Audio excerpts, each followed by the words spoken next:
to begin. Good morning, everyone. Thank you so much for joining us here today for a training about disability and access for Chicago businesses.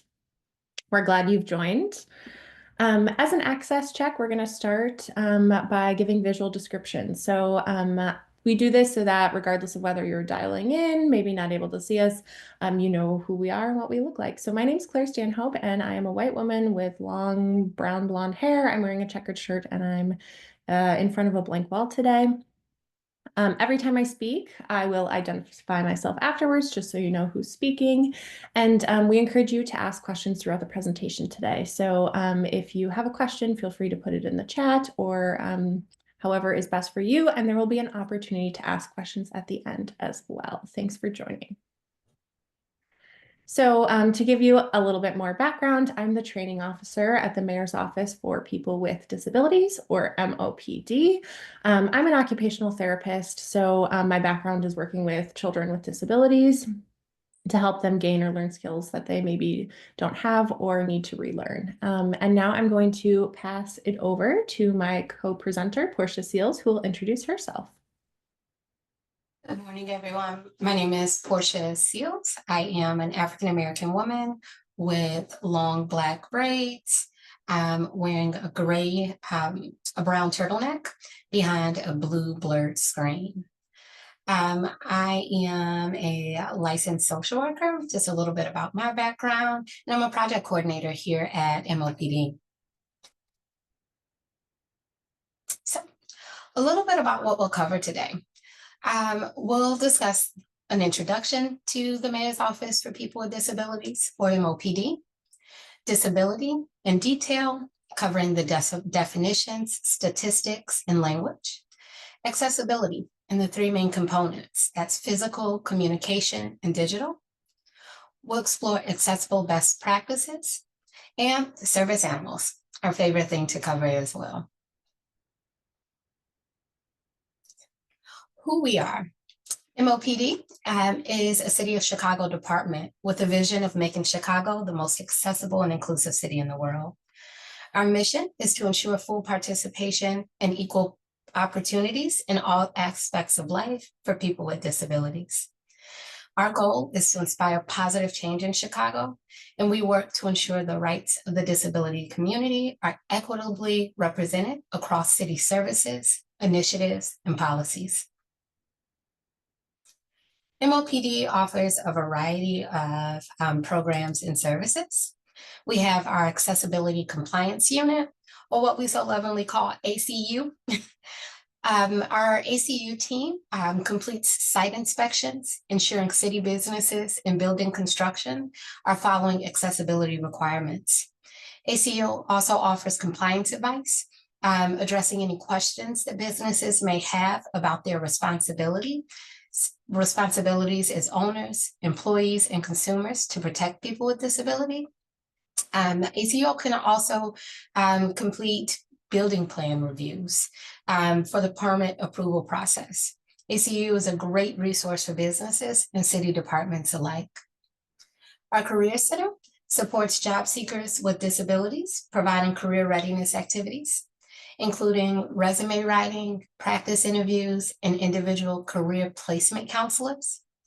The Career Center offers guidance to businesses for inclusive hiring practice. They can offer support and advice around disability disclosure and assist with the process of requesting reasonable accommodations.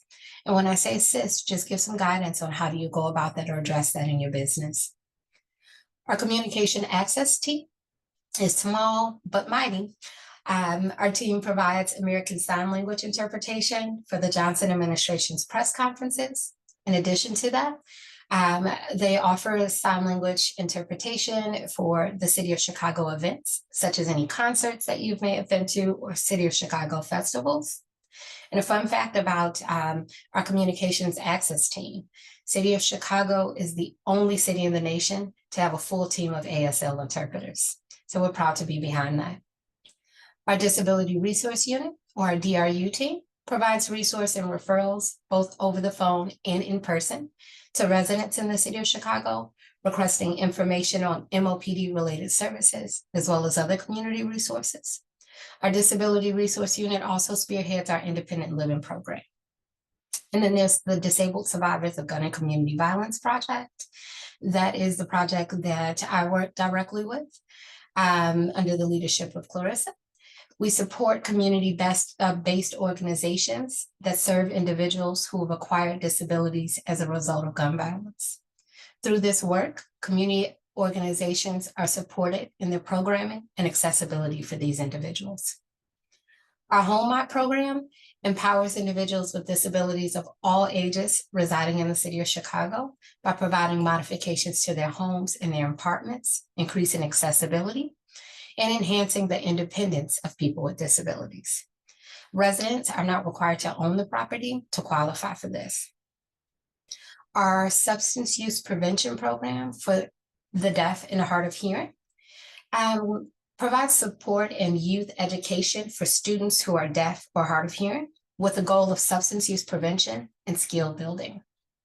And then our training sector, which is how we have the opportunity to be a part of this. Thank you all again for having us. Our training sector provides customized education on effective practices when connecting with people with different types of disabilities. This is Claire. Thanks, Portia.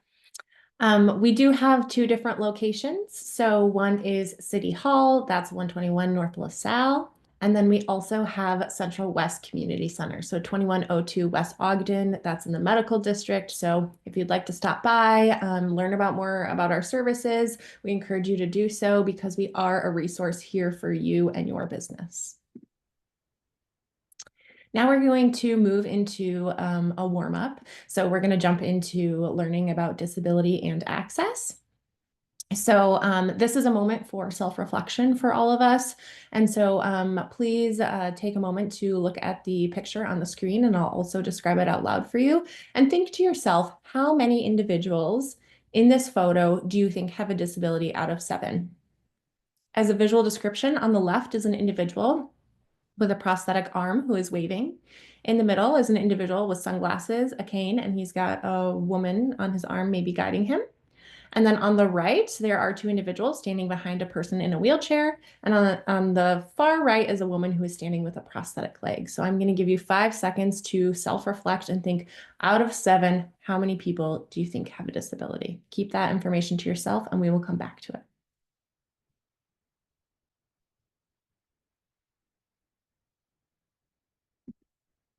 Okay, so the Americans with Disabilities Act of 1990, or ADA, is the foundation for equal access for people with disabilities.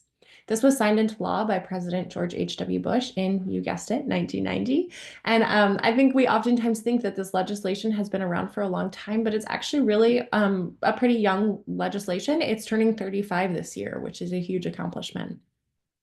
There are 5 titles of the Americans with Disabilities Act of 1990. Title I is related to equal rights for employment. Title II is access to state and local government, so making sure that programs and physical spaces are accessible to people with disabilities. Title III is related to public accommodations. And I think that public is a bit of a misnomer because this applies to private businesses. So this is probably a lot of times where your business falls into, is this public accommodations and access. Title IV is related to telecommunications. So people who are deaf or hard of hearing have access to communication systems. And then Title V is miscellaneous. So everything we missed above in the previous 5 titles. So as another moment for reflection, you're welcome to either answer in the chat or, just reflect to yourself. It's up to you. True or false, an individual who had cancer, received treatment, and is now in remission is considered as someone with a disability under the ADA. What do you all think? True or false?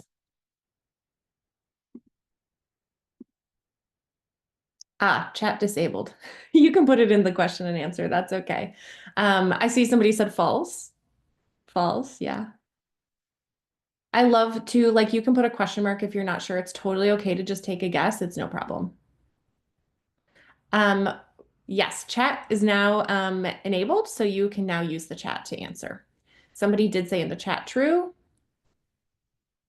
true.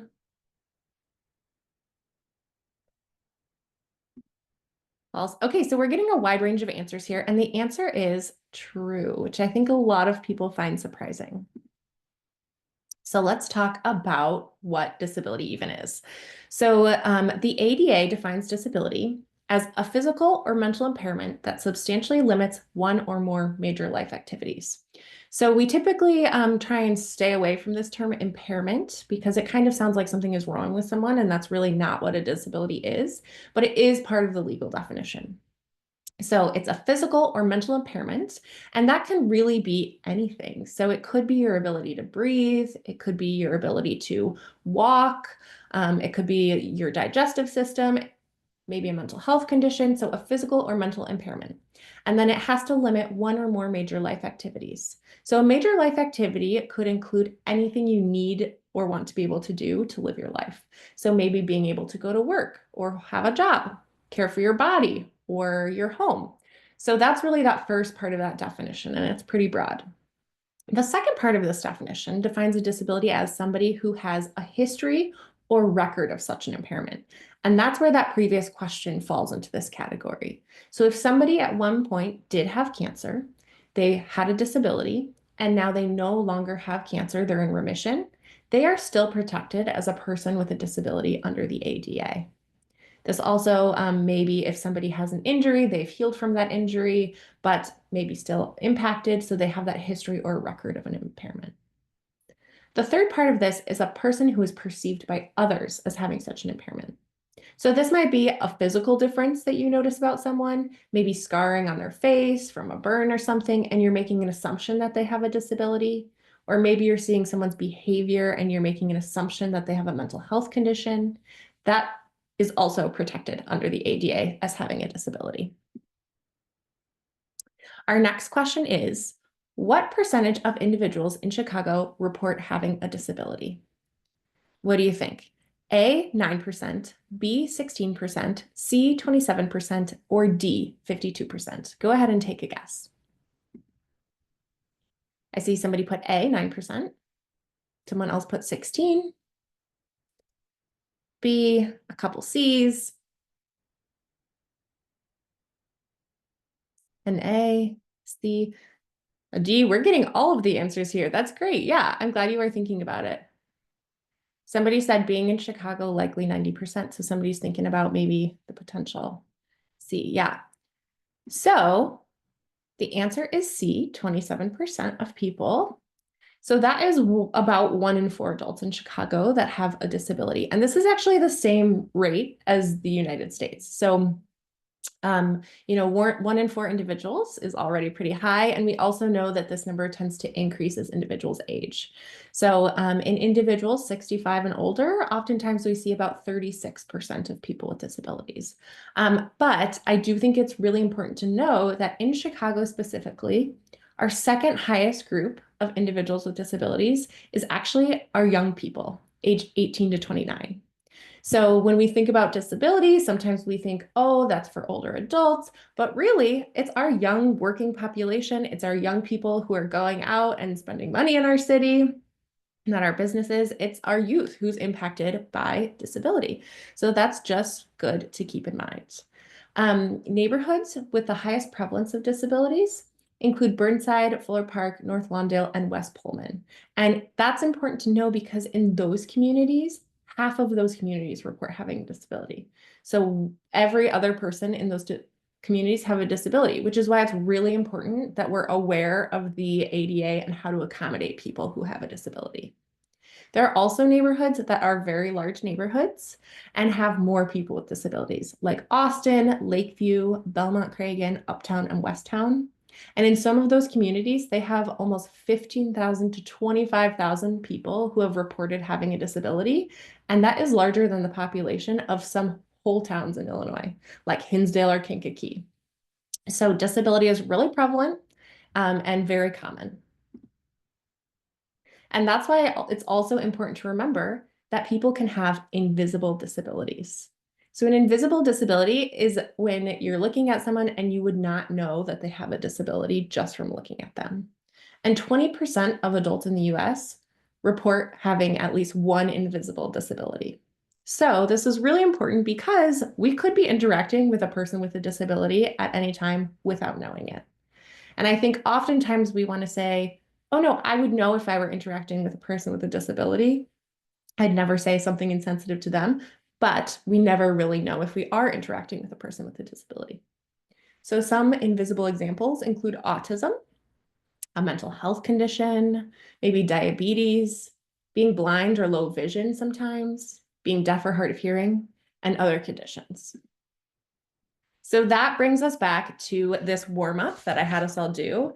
And there's really three purposes to this. One is we really don't know how many individuals in this photo have a disability, right? So I asked you to think of a number out of 7. A lot of people oftentimes think about 4 because that's how many people in this photo maybe look like they have a disability.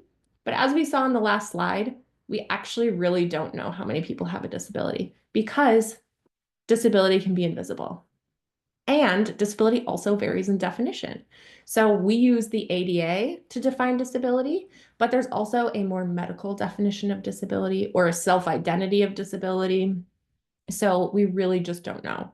And the last piece of this is to really challenge our perspective of disability as we go throughout today's training. So this individual in the middle who's wearing sunglasses and has a cane and a woman on his arm, I said maybe guiding a little bit to kind of guide your perception a little bit, but he also could just be an individual out for a walk on a sunny day. He's got a hiking stick on his arm and he's got his girlfriend. So we really, want to challenge your perception of disability as we go throughout today's training.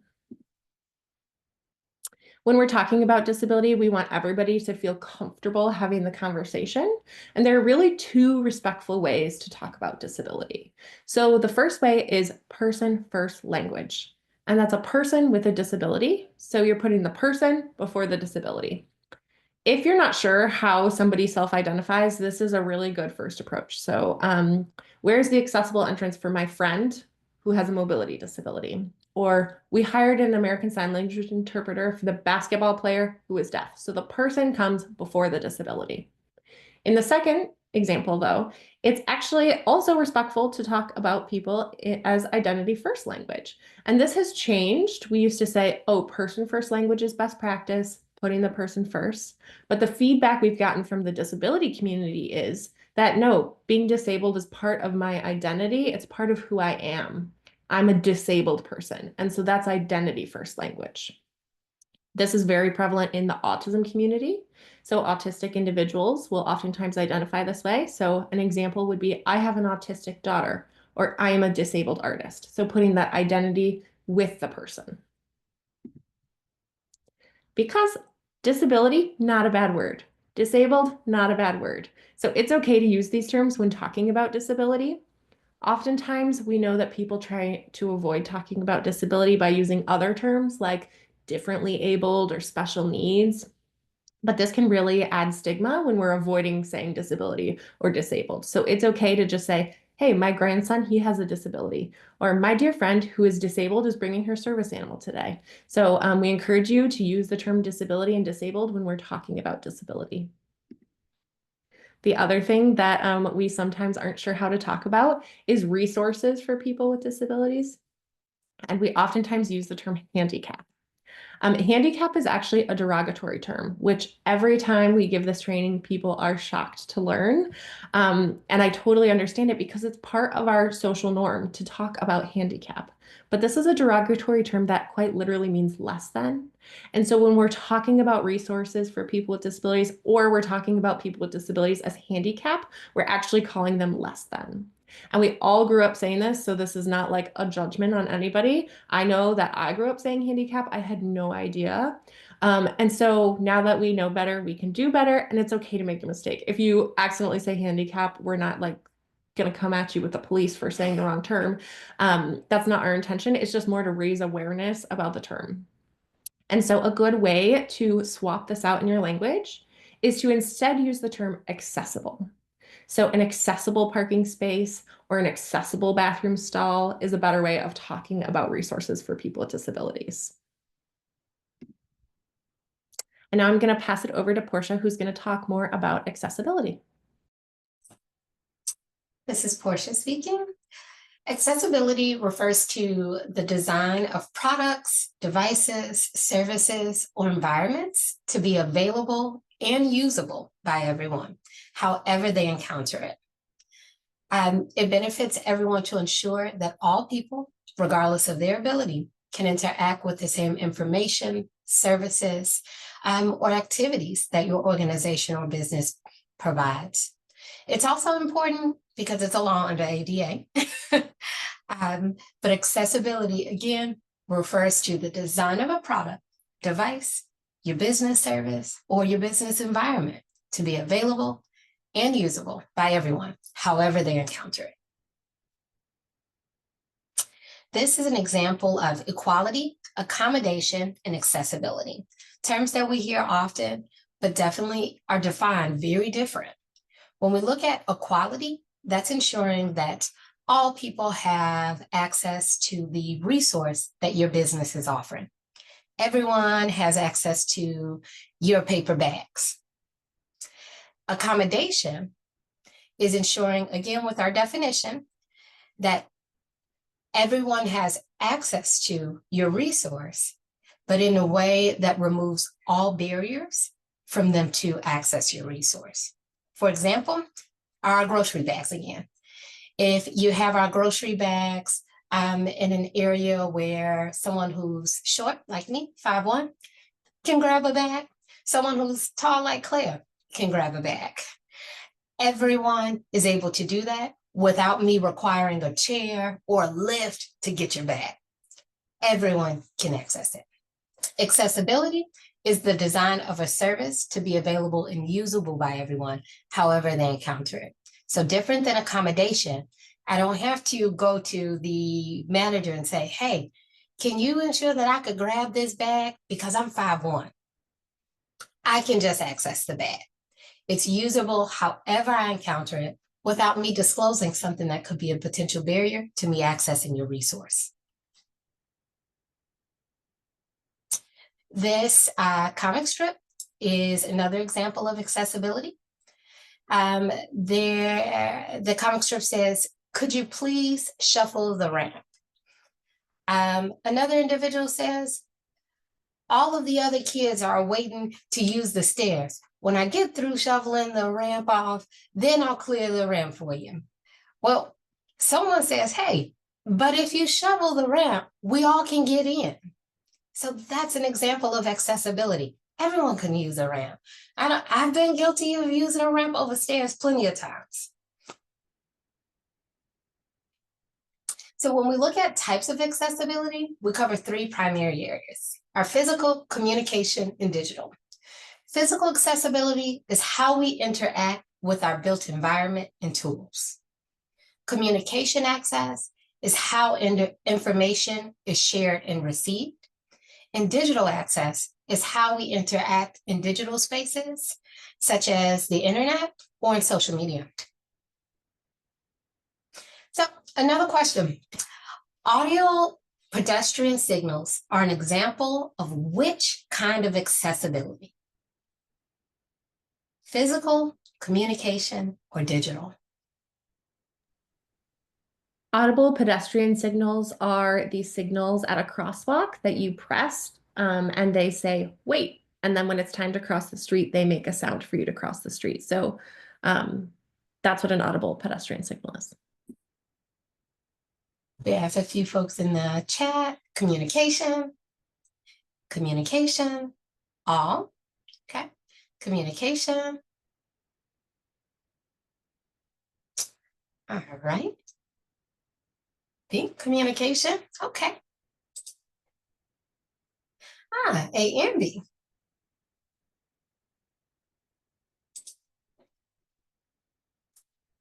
Hey, physical communication. Again, when we think of physical communication, that is how we interact with our built environment and tools. So, some things to consider as we explore physical access. Consider, how are people able to enter and exit your business space? Once in the space, are they able to navigate the space without barriers? Are they able to go straight to the restroom or go straight to the checkout counter?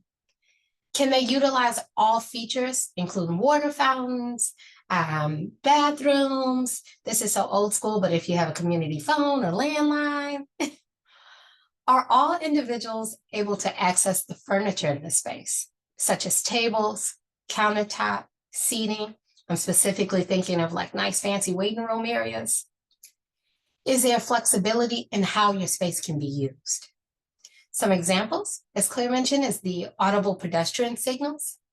Automatic door openers, my favorite, because this can cover someone that may be streaming and coming into your business, holding their cell phone, streaming, coming in, or someone who is low vision and has a service animal. Curb cuts or curb ramps, lowered countertops, platform lifts, ramps, and tactile pavement.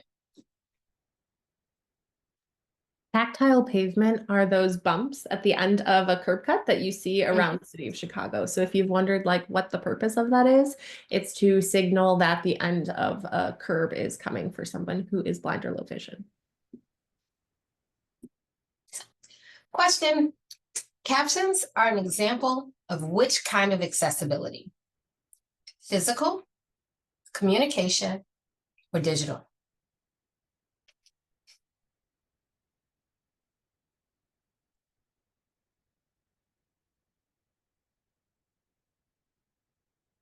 Okay, we have B, that's communication. We have a few coming in for communication. Digital, all right. B, communication. C, digital, right? So between communication and digital. Absolutely, you all are spot on today. It's both communication and digital. When we think of communication access, again, that's how information is shared and received. Some things to consider is what written information is there? What auditory information is there? How are staff or individuals that's accessing your business or utilizing your services in the space prepared to communicate with individuals? Are there backup systems that can be used if technology is not working? We all love our cell phones, but a whiteboard and an old school pen and paper can go a long way. Some examples, when we think of communication access: American Sign Language interpreters, audio descriptions, large print materials, assistive listening devices, whiteboards, cart captioning, which is different from ASL interpreters. But these are all examples of communication access. Claire, anything you'd like to add? I was going to say that audio descriptions are a great resource that you can turn on Netflix if you're curious about what the experience of those are like. So basically what audio descriptions are they describe the visual information that's happening in a scene. So these can be for plays, these can be for shows, hence the Netflix resource. And if you've ever accidentally turned these on, I have, you're like, whoa, what's happening? There's a narrator that tells you what's physically happening. So if an individual walks into a room, waves at their coworker and says, "Hi, Bob," it's going to say an individual walks into a space. It's going to describe that space for you so you know what's happening and have the same information as other people. What's really important about that is it gives context, right? So if you're waving at a coworker in your office, it's much different than if you're waving at a coworker at a concert that you're not supposed to be at, during work hours, right? So it just provides a lot more context to what's happening. And then cart captioning, just to give some context to what that is, we have captions at the bottom of our screen that you can turn on. You might see them on YouTube, but cart captioning is actually a live captioner. And you might hire this for an event to make sure that you have captions of what people are saying out loud. And they're much more accurate because we know that sometimes captions just are not accurate. They say sort of funny things. They're not quite on point. And so it's helpful to have somebody live who's actually interpreting through that. Digital access is how we interact in digital spaces, such as on the internet or social media. Some things to consider there is how can you make your pictures, visual information accessible? A good example of that is the example that we started with when Claire described what was shown on the screen, all of the individuals there for you. How can you make your videos, visual and auditory information accessible? Are documents in a format accessible to screen readers? And what considerations for accessibility made in design and text choices? As we all know, both visual and auditory information is a key component of digital marketing. So some examples of digital access is accessible fonts, alt or alternative text on pictures, captions, color considerations, headers and levels, screen reader accessible documents. Some examples of accessible fonts includes Arial or sans serif, not Times New Roman, although that's our favorite. We were all trained on Times New Roman. Someone who has low vision may have difficulty reading the document with Times New Roman. When we look at alternative text or alt text, that's the description of an image. Really briefly, some key things to include when you're describing an image is the where, who, what, and why of the image. And as far as screen readers, if someone is blind or has low vision and they attempt to use a screen reader to read your document, I know this is going to be a bummer, but PDF documents won't work. They're not accessible to screen readers. So it's strongly encouraged that you use Word documents. So here's a great friend of ours at MLPD, Aqua Bob. This video we will show to you just again to get you to begin to reflect over some things and maybe keep some things in mind as you review the video. It is meant to get a reaction out of you. So please don't feel uncomfortable if maybe you chuckle or if maybe you have a strong reaction to some of the things that's taking place in the video. All right, I am going to stop share just for a minute to make sure that my audio is shared with you all.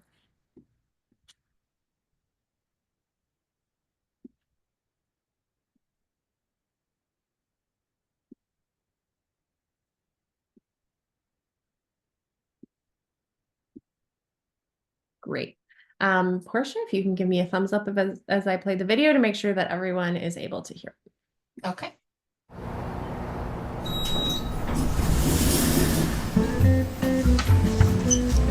Good morning, Bob. Morning there, big man. Morning, Alice! There's no need to be awkward. Poor Bob. Like so many of us, he just doesn't know how to interact with people with disabilities. It's pretty easy, really. People with disabilities are people first. We need the same things that every person needs, like respect. Good morning, everyone. Attention! Okay. Maybe we need to be more specific. The easiest way to show respect is to focus on the person, not the disability. It's okay. You'll get the hang of it. One easy way to focus on the person is to watch the person signing and not their interpreter. Or their companion. It's really cool that you'd like to help, but do us both a favor and please ask me first. What you think might be helping? I got you. Wait, ah! Oh no, might actually not. If you'd like to offer me help, let me hold on to your elbow. Don't take mine. Hey, would you like to take my arm? Sure.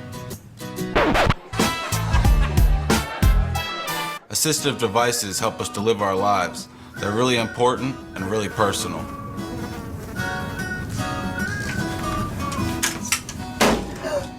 Grabbing them only makes it weird for everyone. What? Please only touch our devices and service animals if we've given you permission. And don't take it personally if I ask you not to. Remember that my service animal helps me all the time. Neither of us would like it if we were separated. Remember, we make our own decisions. We sign documents, vote, volunteer, work, and pay taxes. We get married. So don't underestimate me just because I have a great smile. Just because I'm blind. May I help you? Does not mean I'm deaf. I don't know. I think he said he was gonna come, but... Just because I'm deaf doesn't mean I'm blind. And just because I use a wheelchair doesn't mean that I can't sweep you off your feet. So take a deep breath. Relax. We don't bite. Unless we're really hungry. Hello there, ladies. How are you? Hello. And if you're not sure what to do, just ask. Hi. Would you still like to see a menu? No thanks, but can you please read it to me? Sure, definitely.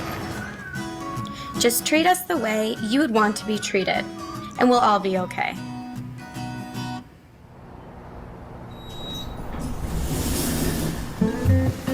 Good morning. Good morning. Good morning, Alice. Right. Awkward no more. Nice job, Bob. Go forth and be human. There's no need to be awkward. Awesome. Apologies to the individual in the chat who said they're not getting any audio. But that's why captions are so important. So even if you weren't getting that audio, there were captions at the bottom where you could still follow along with the language that was happening. So I hope that you enjoyed that video, and we would love to hear from you on a scale of 0, none to 10, all. How much of Awkward Bob was new information for you? So 0, none, 10, all new information.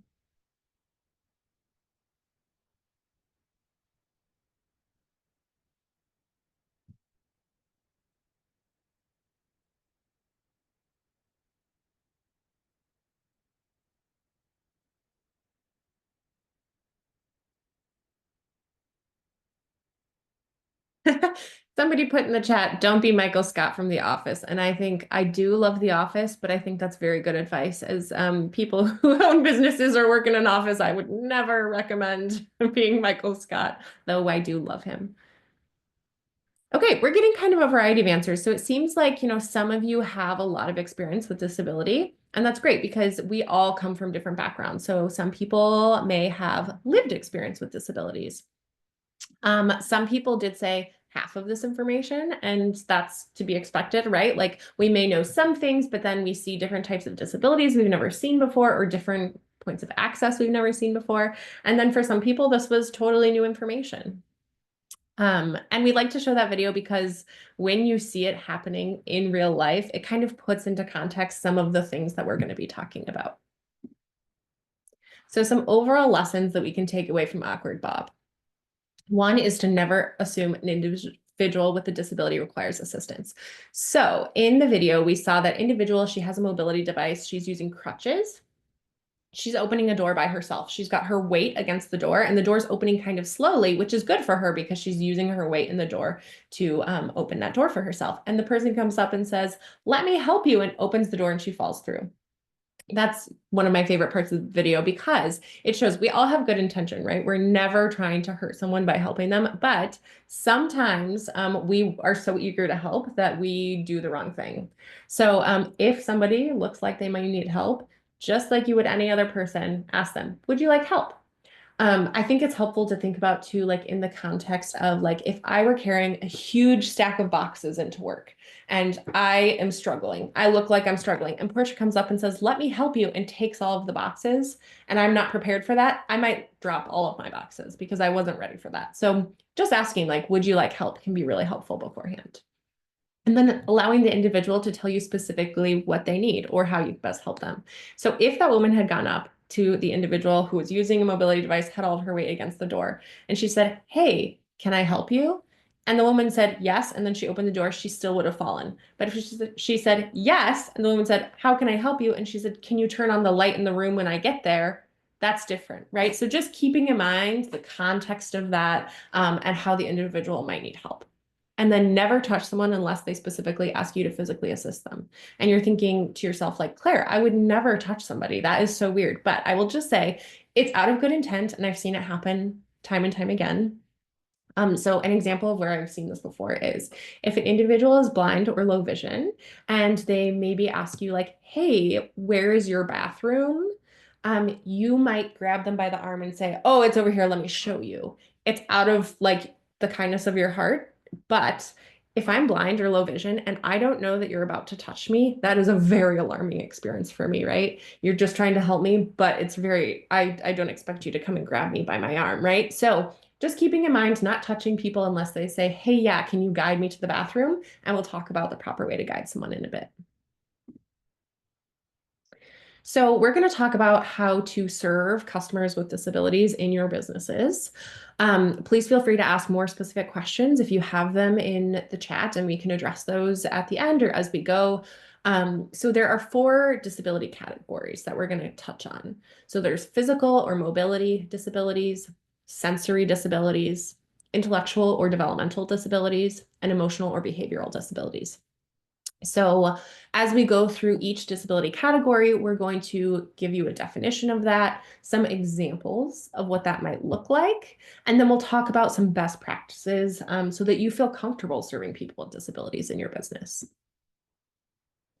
So as an introduction to physical or mobility disabilities, this is a condition that's going to impact a person's physical functioning. So maybe their mobility or their ability to use part of their body, like their hands or legs or feet. It could be something related to endurance. And so we may not really realize, but like somebody who has a heart condition may not be able to take stairs. And so that's a physical disability because it's going to impact their endurance. This could be walking, climbing stairs, reaching for something, or carrying or manipulating objects. So some examples of a physical or mobility disability could be a limb difference. Maybe somebody who is born without an arm below their elbow. That would be a physical disability. A heart condition, like I used as an example above. Multiple sclerosis, which can change over time, getting better and worse at times. That's a physical or mobility disability. Spina bifida. That's a spinal condition that somebody is born with, or arthritis. So you can either be born with a disability or it can happen over time. So some best practices for physical or mobility disabilities. The first important thing, respect for personal space. Like we talked about before, a person's mobility device is part of their personal space. So if they're maybe in your store, you have a knit shop and they are transferring out of their wheelchair to sit in a chair at a table as part of a knitting circle, for example, their wheelchair might be in the way and you might be like, "Hey, I'm going to move this over here." But that's their personal device. So just, "Hey, can we move your wheelchair?" Like asking them a question about it because it's really part of who they are and they need to be able to access it. I've also seen this if somebody is like blind or low vision, maybe they're sitting at a table with others and they've set like their mobility device next to them and it's a tripping hazard and somebody just picks it up and moves it away. Well, that's really difficult because when that person gets up and is ready to move again, they go looking for their mobility device and it's been moved. So just remembering that it's a part of their personal space, a part of their body. Eye level conversations are really important.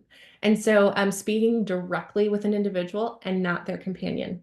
And I've seen this in a restaurant at a service counter. So maybe a person who's using a wheelchair comes in and a person who is standing next to them, they're friends. And the person who is in a wheelchair is ordering at the counter. I've actually seen this happen. And they say, "Hey, I'd like to have a hamburger." And the person behind the counter asks the standing individual, "What would he like on his hamburger?"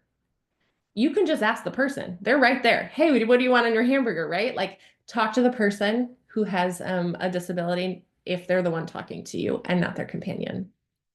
Also, if you are going to be speaking for a long time, maybe you meet someone at a conference who has a disability, it can be really helpful to pull up a chair to converse with them at eye level, or sometimes just to take a couple steps back so you don't feel like you're towering over them, just so you're able to have that eye-to-eye contact that we all often appreciate in a conversation. Well, not all, but some of us do. And then in terms of an accessible route, be aware of the accessible entrances of your business. So oftentimes in Chicago, I know that this is a thing. We are a very old city. Sometimes the accessible entrances are in the back alley.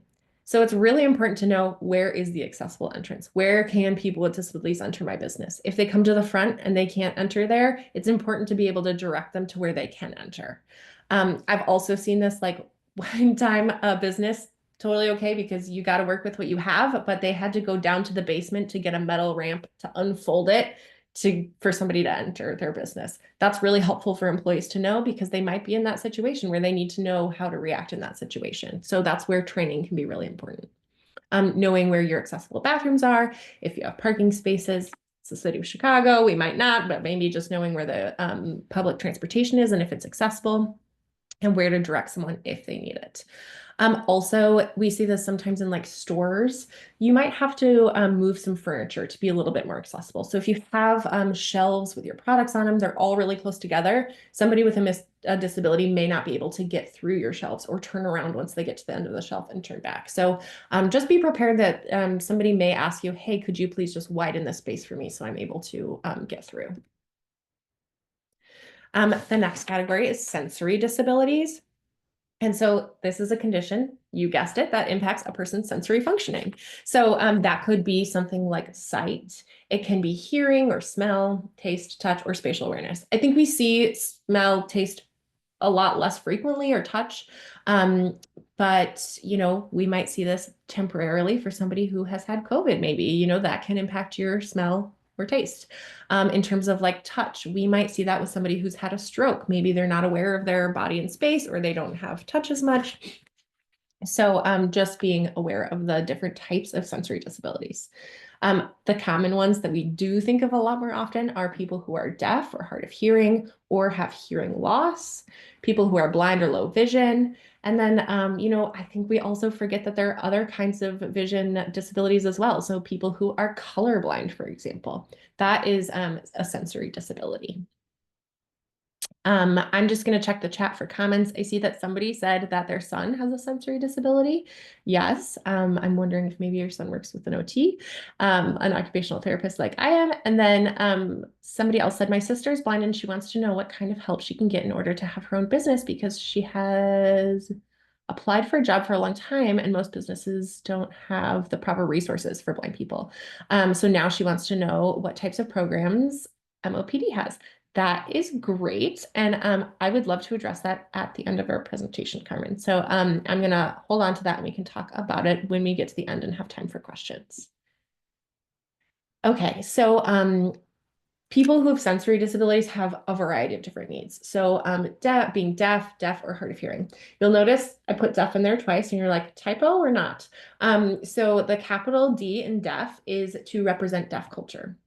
People who are deaf oftentimes have their own culture. It's called deaf culture, and it has a capital D. And the reason is because it's just like other cultures. They have their own norms, their own social interactions.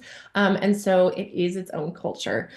People who are deaf will let you know their communication preference. And you may be like, well, how am I going to ask them that question?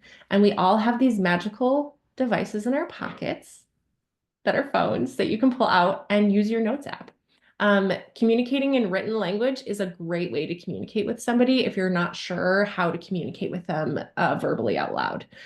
Also, we can go back old school. Pulling out a pen and paper is a great way to communicate. So don't forget the tools that you have at your own disposal just around your business.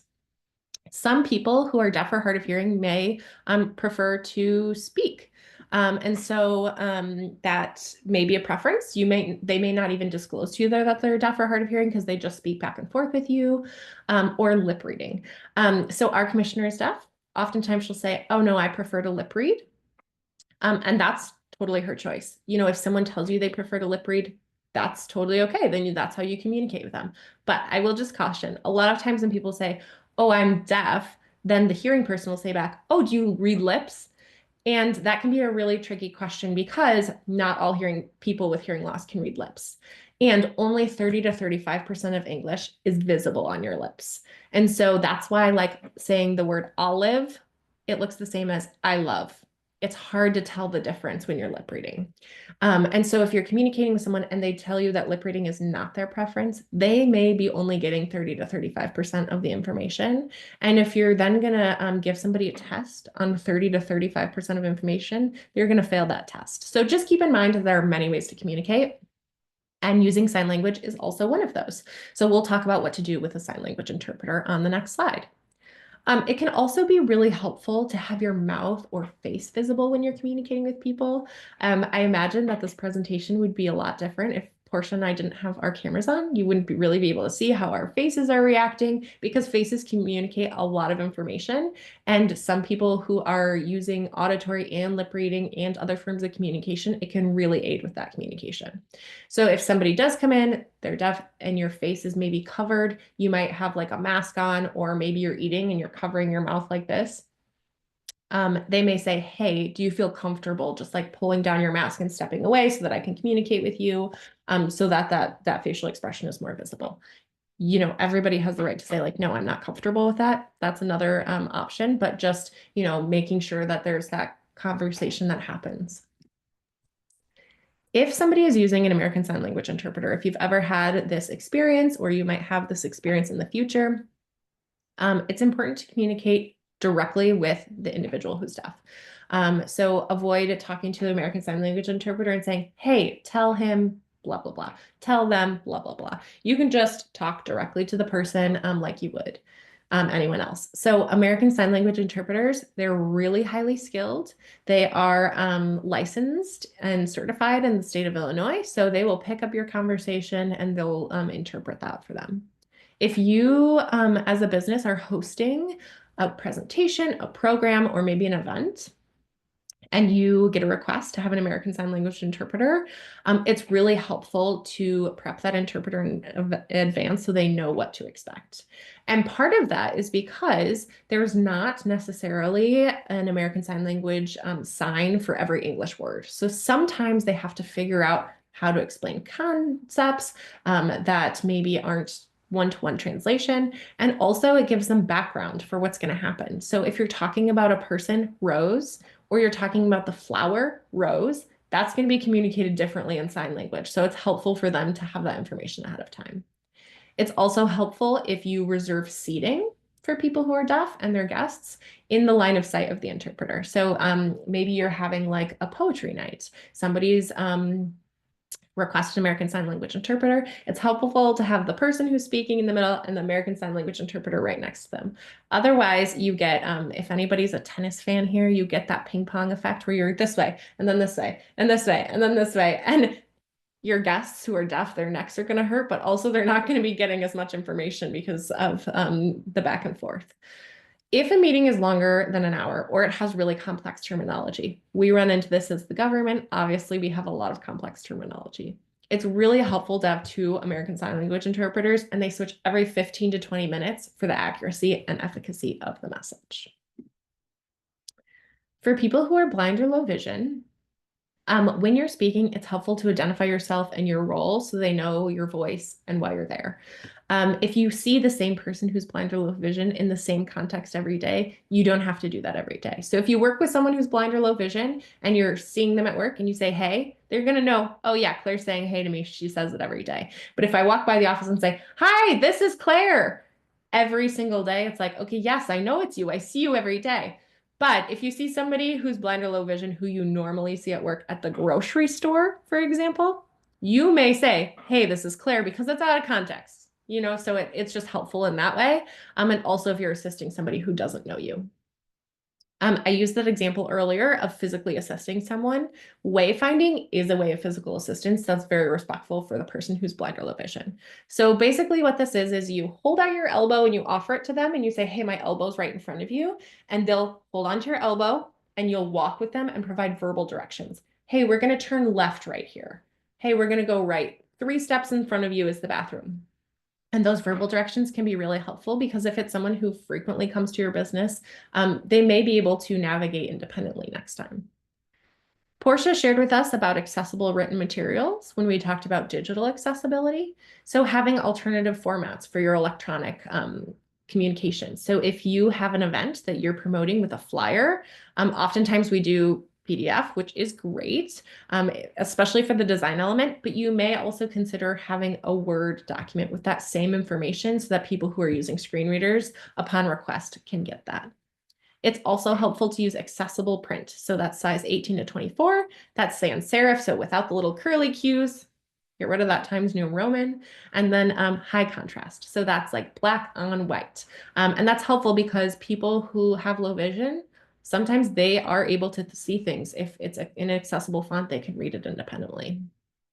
If you do need to print something in Braille, if that's a request you receive, we love sharing that the Washington Herald Library has a free printing service for Braille documents. It is awesome.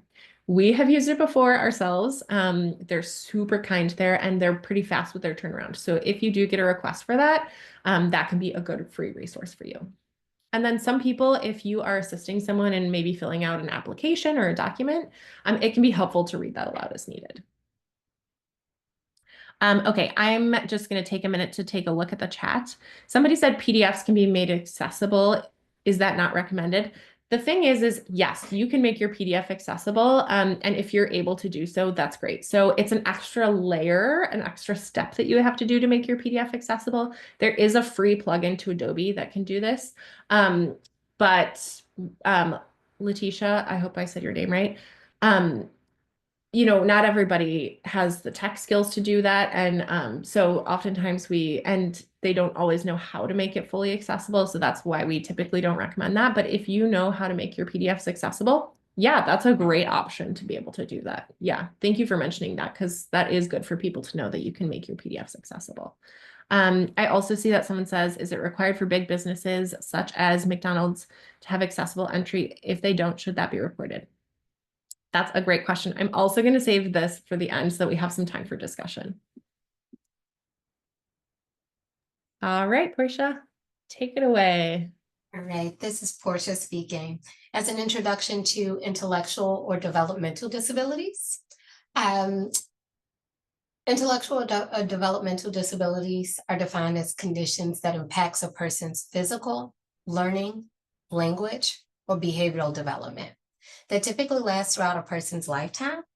Some examples of an intellectual or a developmental disability: so learning disability, autism, Down syndrome, cerebral palsy, or Tourette syndrome. Now, neurodiversity is defined as the idea that there's a variance in how people think, behave, and interact with others. It's not a medical diagnosis, but rather describes a spectrum of how the brain functions. The term neurodiverse can include people with autism or developmental or intellectual disabilities. As an introduction to emotional or behavioral disabilities, a definition, it's considered a condition that impacts someone's ability to regulate, express, interpret, or control emotions or behaviors. Some examples of that are mental health conditions such as bipolar disorder, anxiety, or depression. Some best practices when interacting or providing services to someone with developmental, intellectual, emotional, or behavioral disabilities. Communicate clearly. Communicating clearly with focus on key points to your message. Speaking and writing in plain language. This means using words that are simple, short sentences, and targeted at a 5th grade reading level. That's to ensure that everyone can access the information that you're providing. An example of that is using use versus utilize, new versus novel. Just ensuring that, hey, this is simple, it's short, and it's targeted at any reading level. Using social stories to explain situations. We have examples of social stories on our MOPD website. Social stories are step-by-step instructions of how to get somewhere or get to a location. Social stories are something that's can be really important when you're interacting with someone that has developmental, intellectual, emotional, or behavioral disabilities, specifically emotional behavioral disabilities. For example, if someone has an experience or have experienced trauma or experiencing some symptoms of post-traumatic stress disorder, They may be hypersensitive to certain areas, certain sounds, certain things in our physical environment. So social story gives a great step-by-step outline or instruction of, hey, when you come to my business, you can expect a huge tree on the right, a big open parking lot on the left, maybe a very narrow corner before you see our door. So just giving something to allow them to interact with the physical environment prior to coming. Pause between information to allow time to process as needed. So pausing, giving processing time is important. And be mindful of sensory input, such as light, noise, crowds, and spaces. This is really interesting because some people can filter out different sensory information or sensory input. For example, if you're in an office space, there's some people who are very aware of the buzzing that a light may make, that buzzing noise that's very fine, but the buzzing noise behind a light in an office. Whereas other people may be able to censor that out, not even bothered by it, not even aware of it. I'm not sure if anyone has been guilty of saying, hey, do you hear that buzzing noise? Or did you hear someone come in, or the tapping? Where some can really pick that up, the tapping of doors or buildings, whereas others, not so much. So being aware of sensory input.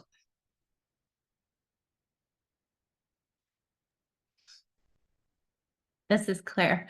Okay, so now that we've talked about like interacting with many different types of disabilities, this is our last topic, and then we're going to get to some of those questions that you all had. So we are now transitioning to talking about service animals. And so we bring up this topic for a lot of reasons. Everybody loves it, one, but two, this is something that we hear all the time from our aldermen. You know, we have a business who has been denying service animals, or we have a business who's asking questions about what qualifies as a service animal. This even happens in like our City of Chicago departments. We have the Chicago Public Library, lots of questions about service animals. So hopefully we can clarify some of those for you today.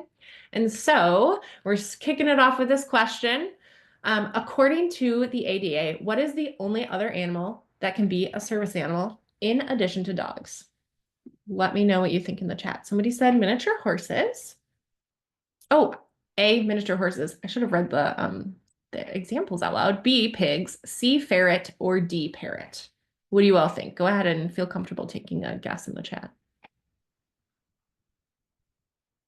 Someone said pigs. I have no idea, but this lady had a parrot and told me it was her service animal.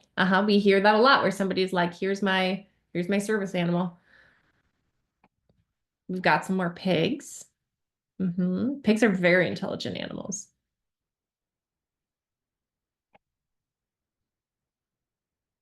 A parrot. Another miniature horse. Another parrot. Awesome. Well, thank you for participating. Another parrot. I like hearing why people think what they think. And so the answer is actually miniature horses, which I know is so surprising. I've never seen a miniature horse in Chicago. And if you have, I encourage you to call me because I need to see this happening. But there's a couple reasons miniature horses are part of the ADA as a service animal. One, they help people with stability. So they're a bigger animal than a dog. So somebody who maybe needs that balance support. And the other thing when I was looking into this, when I first learned about this, is that they're very sensitive to sugar levels. We all know that horses love apples. They love sugar cubes. They are sugar fiends. And they can detect sugar levels in grass. So for somebody who has like diabetes, they need to monitor their sugar levels. It can be really helpful for them to have a service animal that is a miniature horse. Okay, so defined by the ADA, service animals help someone with a disability do something directly related to their disability. They do have to be either a dog or a miniature horse. So that example where someone had a parrot and said it was their service animal, unfortunately, that is not covered under the ADA. Service animals are allowed in all City of Chicago facilities and public spaces include private businesses. If the need for a service animal is not clear. The US Department of Justice outlines what we can or cannot ask. And we actually can only ask 2 questions if we're not sure if a service animal is truly a service animal. So the first question is this service animal required because of a disability? That's a yes/no question. You're not asking them, what disability do you have? You're just saying, is this required because of a disability? If the answer is yes, then you would answer or ask the next question. What work or task has this dog or miniature horse been trained to perform? And they'll tell you, hey, it's a guide dog. They're trained to guide me around spaces. Usually from those 2 questions, you can kind of figure out what their disability is, but we're never asking them, what is your disability? Show me what this dog can do. It's really these only 2 questions. And if they say, yes, this is because of a disability, and here's the specific task related to my disability that they do, then it is considered a service animal. I know this is very surprising information, but actually no vests or identifications are required. There is no like special service animal ID out there. And you can buy the vests, on Amazon, and people do. So no vest required, no special identification. It's these 2 questions we can ask. But that doesn't mean that service animals just then get to be welcomed into all spaces because someone said, yes, it's because of a disability, and yes, and this is the task. A service animal does need to be under their handler's control. And the handler is the person who is in charge of the service animal, the person who has the disability. So what control looks like is being leashed or harnessed when in public, when in your business. The only exception to this is if that interferes with a service animal's tasks, such as like medication retrieval. So some people maybe who have like maybe seizures, maybe they have an oncoming seizure, they need a medication, an animal might be trained to go and grab that medication and bring it back to them when they detect that that's going to happen. If they were leashed, they wouldn't be able to do that. So other than that, though, they do need to be leashed and harnessed when in public. They also should be quiet and well behaved. Service animals should really not bark more than once unless they are provoked. So if you step on the service animal's paw, they probably will bark. But otherwise, they're really pretty quiet. If they see another dog, they are still just dogs in the end. I've seen this a time or two where sometimes a dog will bark at another dog, even though it's a service animal. But for the most part, they're going to maintain their composure. We have a service animal in our office. I think maybe we've heard her bark once over the year that we've known her, and it was because of a paw incident. So they're very quiet, very docile. And a service animal should never bite or be aggressive towards others. And they also should be potty trained. So they should know to use the bathroom outside. If they're not leashed, if they're not well behaved, they're being aggressive towards your customers, they're barking, they're not potty trained, you can't deny the person services, but you can request that they leave with their service animal and return without it. We always encourage people, if this happens, to have a removal policy and fill out an incident report. Mostly because if you ask a service animal to be removed and then an incident happens and it was a true service animal, then you have the backup for why you made the decision that you made. They file a lawsuit against you. You asked me to remove my service animal and then I had a seizure in your business, for example. Let's hope that doesn't happen. But you can, pull up this removal policy or this incident report that you filled out and say, yes, I asked you to leave because your dog was barking at my other customers. So just to make sure that you are legally protected in that circumstance. A service animal frequently asked questions. We do get a lot of questions about service animals.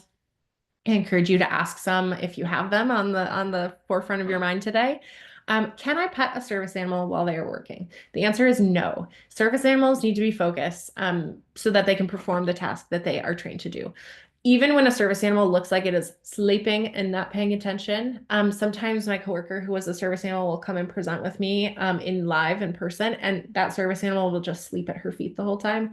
Still, you wouldn't want to pet that service animal because if she starts to move around, that guide dog is going to pop up and be ready to move. So, they're always working, even if it looks like they're resting. Are emotional support animals the same as service animals? No. So emotional support animals are not covered under the ADA. They are not required to be admitted into businesses. The only exception to this is the Fair Housing Act. So there is different rules for housing. So if that's something, if you're a a property owner, that's something that's different to keep in mind. But under the ADA, emotional support animals are not covered. The one little nuance that I'm going to point out is that you can have a service animal for an emotional disability. So if somebody has a mental health condition, like maybe post-traumatic stress disorder, PTSD, so that's a disability diagnosis. And then their animal is trained to perform a task directly related to that. Maybe they have, they detect, the animal alerts them to when they're in a scenario where they're going to have a panic attack. Or maybe they go and get medication and bring it back for that individual. So that is a task directly related to the disability. That is a service animal. But an emotional support animal that provides comfort to the individual is not covered under the ADA. And are service animals allowed everywhere? For the most part, yes, but there are some restrictions. So zoos, I know that like sometimes the big cats, like lions, get very upset about a dog in their space, which is fair. And so some zoos will say, yes, you can walk around with your service animal, but please avoid the big cat house and hospitals. And that's for maintaining sanitary environments. So as we're wrapping up today, I am going to address those questions that you asked in the chat. Thank you for doing so. But just to summarize some of the things that we talked about today, the first is to just be respectful. How we talk about disability is important. It's okay to talk about disability. It's okay to say disabled, but just be really respectful about disability. It's important. Be open-minded. So disability can vary in definition and visibility. So somebody who may use a wheelchair one day and may not the other, that doesn't mean they don't have a disability. They might just have a disability that comes and goes. So just remember, you can be interacting with an individual with a disability at any time. It's also important to prioritize access. So accessibility is for everyone, not just people with disabilities. Portia was giving that great example about a ramp. And that's not just for people with disabilities. She said she likes to walk up the ramp. Me too. If I have a suitcase, I love using a ramp. If there is a parent with a stroller, a ramp is a great resource. So accessibility really is for everyone, not just people with disabilities. Allow others to lead. And so this is people with disabilities will tell you if they need help or ask if they need help before you go ahead and assist them. And then relax. People with disabilities are people first. So don't feel scared to interact with people with disabilities or to welcome them into your space. They're just people. So this is our final slide that I'll leave up while we answer questions. Our phone number is on there as well as our email address, access@cityofchicago.org. And this is a great resource for businesses. If you have a question related to the ADA or accessibility, we are a resource for you all. And we encourage you to reach out to us. If we don't know the answer, we'll try and refer you to somebody who might know the answer or connect you to the right place. We do have socials, so at MOPD Chicago, and we are on all the major social platforms. And if you would like to connect with us, we welcome that, mostly because if you host an accessible event, we'll promote that. So we love to know about your accessible events. We have an access calendar that will add accessible events, so people with disabilities will go and look at that access calendar. So we'd love to connect with you. And then lastly, we do have a podcast. So if disability related topics are something that you're interested in or passionate about, we have two lovely hosts, Lauren Huberman, who's the director of our Career Center, and Christina McLean, who is our deputy commissioner. They interview individuals on both work-related and disability topics. And so it's accessible, you can listen to it, but you can also watch it in American Sign Language or with captions on the bottom. And lastly, there is a training feedback form. So we'd love to hear from you. If you have anything you'd like to tell us about this training, it's helpful for us to continue to improve our process as we go. Okay, now I'm going to take to the chat and the question answer to answer some of these questions. It might just take me a minute to filter through, so please have patience. Let me see. It looks like, as long as I'm right, it looks like our first question is about the sister, someone who has a sister who's blind and she's not sure what kind of help she can get. She's thinking about owning her own business. What types of programs does MOPD have?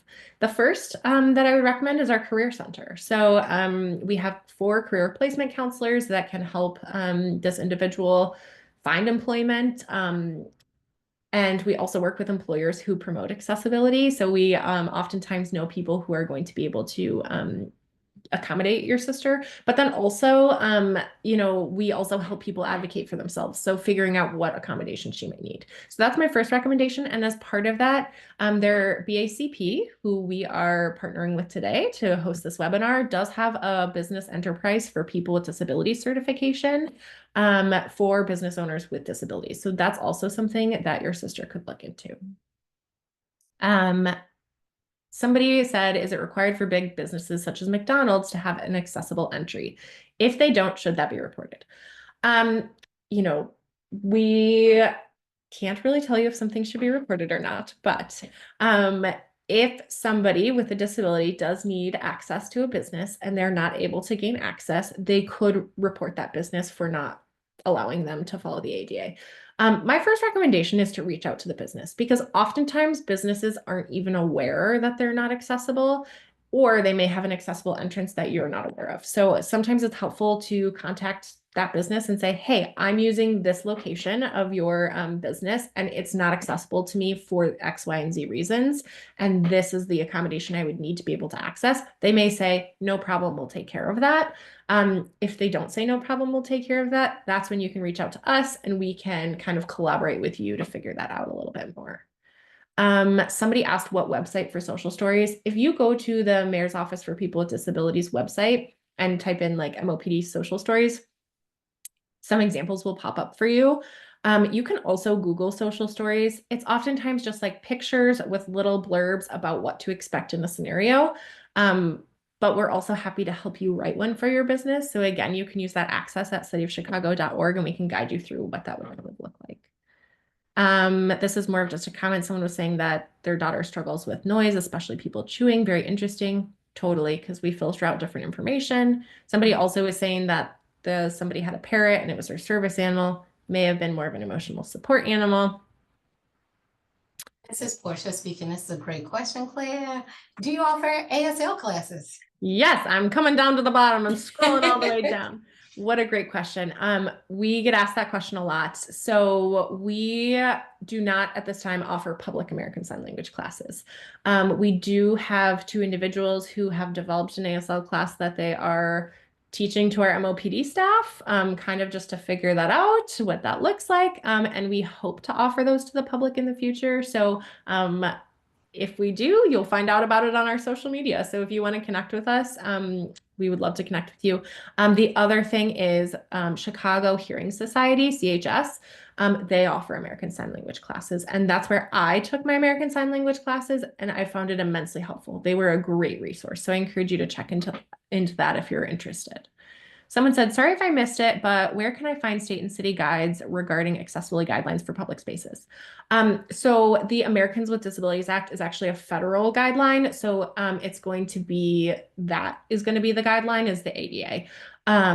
We can consult with you about accessibility of public spaces. Our ACU unit can provide guidance on that. So Marcus, if you'd like to reach out to us with more information about what you're curious about, or we can direct you in the right direction. Okay. And then let me just make sure the question and answer doesn't have anything.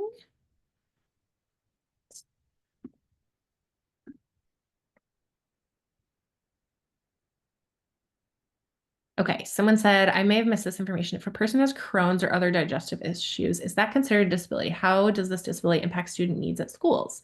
That's a really good question. So if that disability impacts their functioning in any way, then yes, that would be considered a disability. So for example, if somebody has Crohn's and they have to use the bathroom more often than other people, or they need to have consistent access to a bathroom, that would impact their functioning. And so it is considered a disability. How this may impact a student's needs in a school, that's so variable to the person with the disability and how it impacts them. But you know, from working in schools, I just know like personally that like some students may, you know, sometimes teachers are like, no, you have to hold it. We've all been in that scenario, right? Where like your teacher, I mean, it's been a long time, but since your teacher's like, no, you can't go to the bathroom right now, or you're taking a test and they're like, no, you have to wait till after the test, right?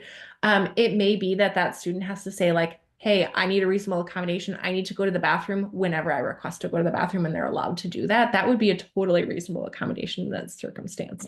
So it kind of varies, but that's a really good question. Anyone else have anything that they'd like to share with us?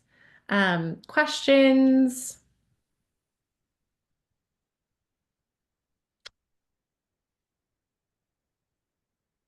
All right.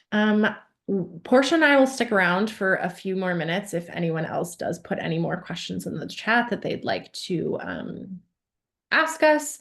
But we do just really want to thank you for being here today and prioritizing accessibility as part of your business. We also prioritize accessibility. And so please, please, please reach out to us and use us as a resource. Our jobs are not to reprimand you, especially when you come to us to use us as a resource. So we really want to collaborate with you. We want to encourage you to be accessible, and we hope that you will connect with us and use us. So thank you for joining us today, and we hope to hear from you in the future.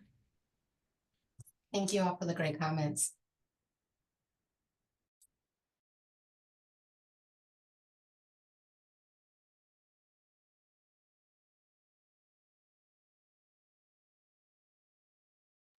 Let's wait like another 2 minutes, see if anybody else puts some questions in. Absolutely. Sounds good.